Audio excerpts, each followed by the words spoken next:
आज हम जो बातचीत करेंगे वो आज फॉर्म आया 5 तारीख को उत्तराखंड पीसीएस लोक सेवा आयोग में, उसको लेके बात करेंगे। इसमें बहुत सारे बच्चों को बहुत सारा कन्फ्यूजन चल रहा है। कन्फ्यूजन भी क्या है, लेकिन कई सारी चीज़ों को समझ में नहीं आ रहा। क्वालिफिकेशन लेके सभी चीज़ें लेके और पेपर कैसे होगा, किस पैटर्न पे होगा, उसको लेके उनको समझ में नहीं आ रहा है। तो ये वीडियो उन्हीं के लिए जिनको इस पर थोड़ा सा डाउट है। धीरे धीरे डाउट्स क्लियर हो जाते हैं जब एग्जाम हो जाता है, लेकिन उससे पहले कोशिश की जाएगी मतलब थोड़ा सा पता रहे तो हम तैयारी कर सकते हैं। दूसरी ये बात कि लोक सेवा आयोग क्या है, बहुत जल्दी क्या है, ये सारे के सारे क्या लोक सेवा आयोग ने क्या शुरू कर दिए, यानी कि नोटिफिकेशन निकालने शुरू कर दिए। तो बहुत जल्दी आपका समीक्षा अधिकारी भी आ जाएगा। तो अभी दूसरी क्लास में अगर टाइम मिलेगा तो समीक्षा अधिकारी के लेटेस्ट न्यूज़ के लिए मैं एक वीडियो बनाऊंगा और वो आपके लिए बहुत ही इंफॉर्मेटिव रहेगी। उसके बारे में हम अगले वीडियो में बात करेंगे। फिलहाल हम इसके बारे में अभी बात करते हैं जो ये प्रयोगशाला सहायक या हायर एजुकेशन में, हायर एजुकेशन जो यूनिवर्सिटी होती है उसके लिए फॉर्म आया। ठीक है, तो आप देखते हैं इसके बारे में। यूके पीसीएस 2023 में प्रयोगशाला सहायक यानी लैब असिस्टेंट, यानी जितने लोग जो बच्चे जो भी कॉलेज करते हैं, ठीक है ना, तो ये जो फॉर्म है ये फॉर्म पहले 2021 में आ चुका है। ठीक है ना, जो लोक सेवा आयोग ने विज्ञप्ति निकाली है उसमें साफ साफ लिखा है कि ये फॉर्म पहले भी आ चुका है और जिसने इसके लिए पहले अप्लाई किया है वो दोबारा अप्लाई करेगा। लेकिन वो कैसे अप्लाई करेगा, वो अपने फॉर्म का रजिस्ट्रेशन नंबर और डाल के रखेगा उसमें। वो बेनिफिट यानी जिन्होंने 2021 में ये फॉर्म भरा था पहले, उनको इसका क्या बेनिफिट है, उनको इसका सिर्फ ये बेनिफिट है कि वो अब दोबारा फॉर्म तो भरेंगे लेकिन वो एज रिलैक्सेशन को लेकर किसी प्रकार का कोई दिक्कत नहीं होगी। यानी कि 2021 में जिससे ये फॉर्म भरना छूट गया उसकी जो एज काउंट होगी वो जुलाई 2023 से काउंट होगी, और जिन्होंने 2021 में भरा था उनकी जो एज होगी जुलाई 2021 के हिसाब से काउंट होगी। यानी कि जो नए लोग हैं जिनका ग्रेजुएशन अभी हुआ है या पिछले साल ग्रेजुएशन हुआ है, जो 2021 में नहीं भर पाए लेकिन 22 निकल गया, 23 लग गया, यानी जिनका 2021 में कंप्लीट हुआ था और उसमें फॉर्म नहीं भर पाए थे, उनके लिए बेस्ट अपॉर्चुनिटी है। ठीक है ना, ये तो हुई ग्रेजुएशन के बारे में बात। क्योंकि इस फॉर्म की जो बेसिक क्वालिफिकेशन है यानी बेसिक क्वालिफिकेशन और 12th पास है, तो उन सब चीजों के बारे में हम बात करते हैं और कौन कौन इस फॉर्म को भर सकता है और क्या क्या इस पेपर में आएगा वो सब देखेंगे हम इसमें। ठीक है, तो पहला इसमें ये प्रयोगशाला सहायक है, लैब असिस्टेंट के पद है और बहुत ही बेहतर पद होता है, अच्छा पद होता है और इसकी सैलरी भी काफी अच्छी रहती है। लेवल 4 तक की इसमें सैलरी रहती है। अगर आप वीडियो में देखेंगे तो जहां तक मुझे याद है, तो इतना कंफर्म नहीं है, लेकिन वीडियो में लेवल 3 रहता है, इसमें लेवल 4 है। और ये सबसे बड़ी बात है, उसमें साफ साफ लिखा है उच्च शिक्षा संस्थान, यानी जितने भी उत्तराखंड में यूनिवर्सिटी है, गवर्नमेंट यूनिवर्सिटी है, HNB गढ़वाल कुमाऊं विश्वविद्यालय, वहां के लिए पोस्ट आई है, तो वहां पर उनको लैब असिस्टेंट चाहिए, उसके लिए पद है।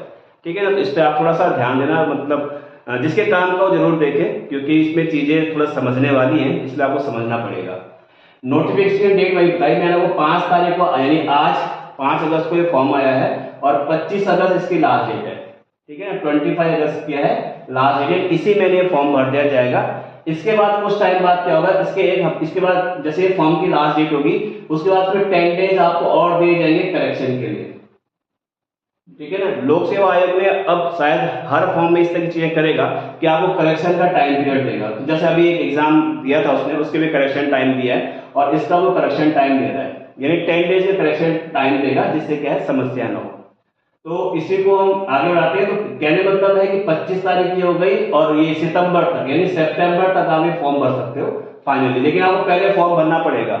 वो जो एडिशनल 10 दिन है उनके लिए है जिन्होंने 25 या उससे पहले फॉर्म भर दिया है उनके लिए। ठीक है, इस चीज का आप ध्यान रखें।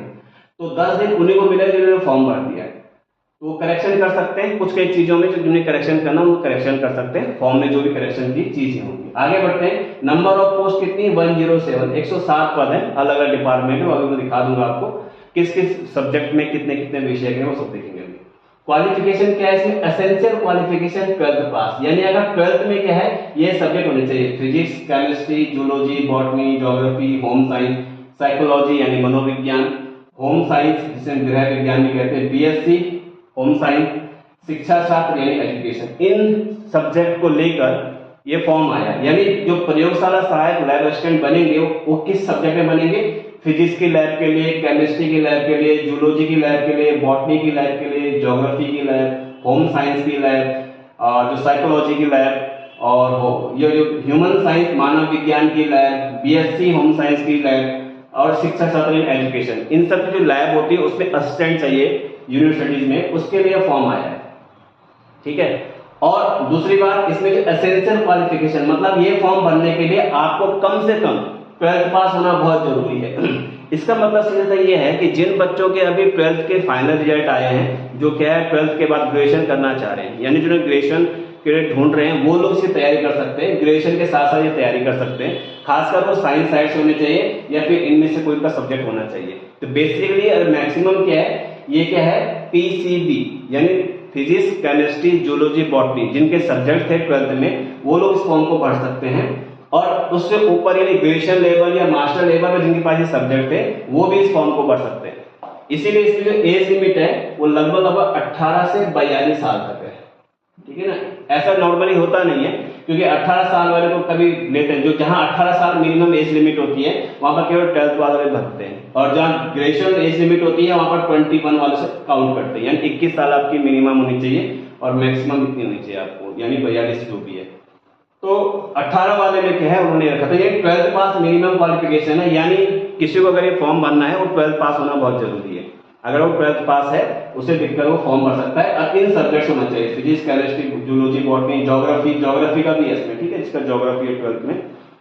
और इसके साथ साथ यही सब्जेक्ट उसे क्या होना चाहिए, ग्रेजुएशन लेवल पे होने चाहिए। ये डिजायरेबल है। डिजायरेबल का मतलब क्या होता है, ये होता है अधिमान। एक होती है अनिवार्य, एसेंशियल क्या होता है, अनिवार्य, और ये क्या होता है, डिजायरेबल क्या होती है, अधिमान योग्यता है। यानी कि अगर आपका सिलेक्शन होता है तो उसके साथ अगर आपकी ये क्वालिफिकेशन भी है तो आपको क्या मिलेगी, प्रेफरेंस मिलेगी।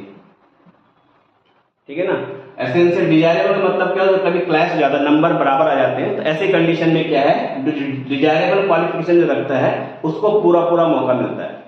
ठीक है ना, कि वो क्या फॉर्म को भरे और उसका सिलेक्शन लेंगे। जैसे कई बार एग्जाम होता है और उसमें क्या है, जो सीनियर होते हैं जिनकी एज ज्यादा होती है उनको लिया जाता है, बजाय नीचे वालों को छोड़ देंगे। नियम है, इसमें आप कोई चेंज नहीं कर सकते, नियम बने हुए पहले से।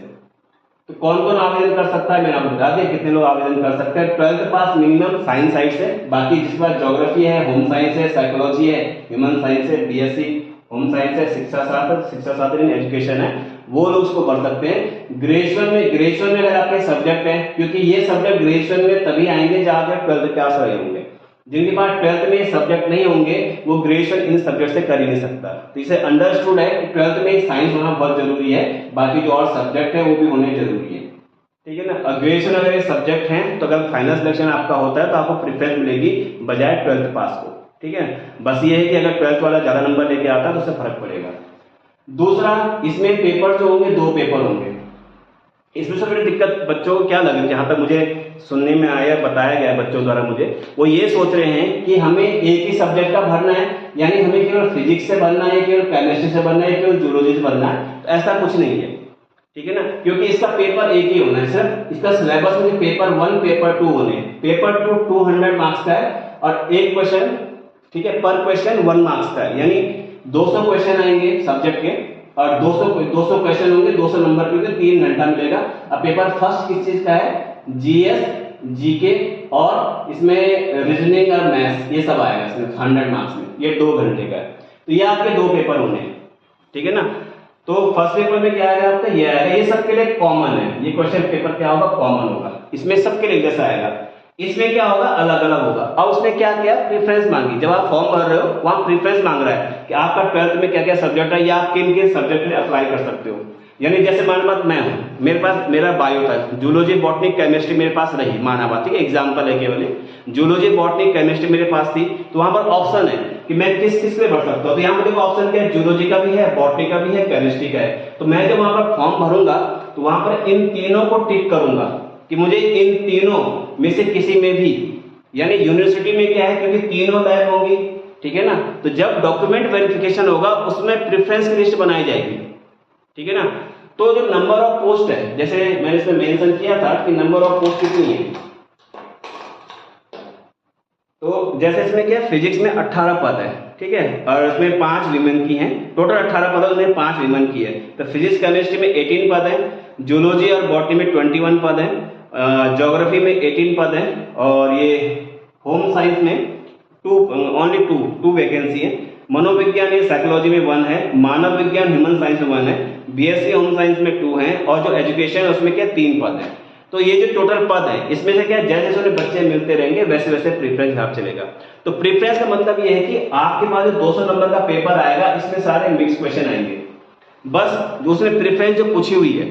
हो सकता है जिसके पास क्या है होम साइंस रहा हो, उसका 12th में क्या फिजिक्स केमिस्ट्री बायो ना कुछ और रहा हो, उसने होम साइंस के साथ साथ क्या रखा आर्ट्स साथ रखा हो, तो उसके पास क्या होम साइंस के क्वेश्चन ही आएंगे, तो केवल होम साइंस का ही भर पाएगा, जूलॉजी बॉटनी केमिस्ट्री लैब का नहीं भर पाएगा। ठीक है ना, वो होम साइंस की लैब, उस पर 12th में होम साइंस था, ग्रेजुएशन में होम साइंस था, लेकिन उसके और सब्जेक्ट थे, यानी उसके पास हिंदी था, अंग्रेजी था, या उसने साइकोलॉजी लिया, ये साइकोलॉजी तो नहीं मतलब कोई सा सब्जेक्ट, ज्योग्राफी रहा हो, इकोनॉमिक्स रहा हो, इंग्लिश रहा हो, लेकिन उसके साथ साथ होम साइंस था, तो उसका एक ही सब्जेक्ट था, तो जब वो ऑप्शन वहां भरेगा तो उसे होम साइंस ही आएगा। तो जब पेपर उसके पास आएगा, ठीक है, उसका जो पेपर आएगा वो होम साइंस के हिसाब से आएगा पेपर पे, उसमें फिर उसको जूलॉजी बॉटनी केमिस्ट्री नहीं आएगी। इसीलिए उसने क्या कर रखा, जो सिलेबस दे रखा है बहुत वास्ट दे रखा है। वास्ट समझते हो, अगर आप होम साइंस वाला सेक्शन खोलोगे तो होम साइंस में 200 क्वेश्चन आराम से बन जाएंगे, तो उसके हिसाब से क्वेश्चन आपका पेपर बनाएगा। यानी कि 200 मार्क का पेपर है, ये क्या आएगा मिक्स आएगा। इसमें आपका जैसे आपने मान बातें तीनों भरे, zoology physics chemistry zoology botany भरा, तो वो क्या लिस्ट करेंगे उसमें किसका सीबीजेड था, किसका पीसीएम था।